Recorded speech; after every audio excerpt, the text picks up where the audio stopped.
Columbia Records is probably most famous for jazz and popular and classical music, but what a lot of people don't realize is that their market for non-English language speakers was a huge component of their company, and they made tens of thousands of these recordings, many of which we know nothing about. New York Public Library Rodgers and Hammerstein Archive is famous for their collection of 78 RPM discs that goes back to the late 19th century. And for my project, having access to those physical recordings is essential. My name is David Seubert. I'm the curator of the Performing Arts Collections at the University of California, Santa Barbara Library. So the recording industry was basically one of the first multinational global industries.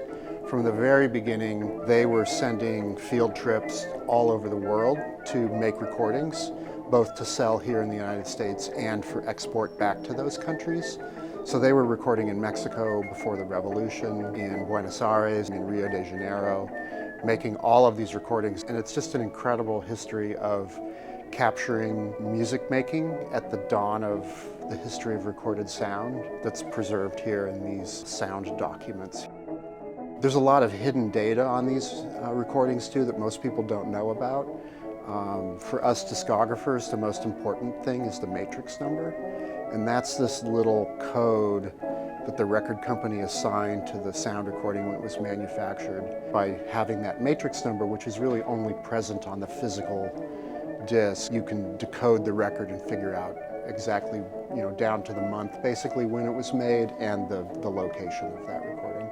The 78 RPM recordings, there's a half a dozen major archives in the United States that keep copies of these for research and study and enjoyment. New York Public Library being one of the oldest and largest collections like this.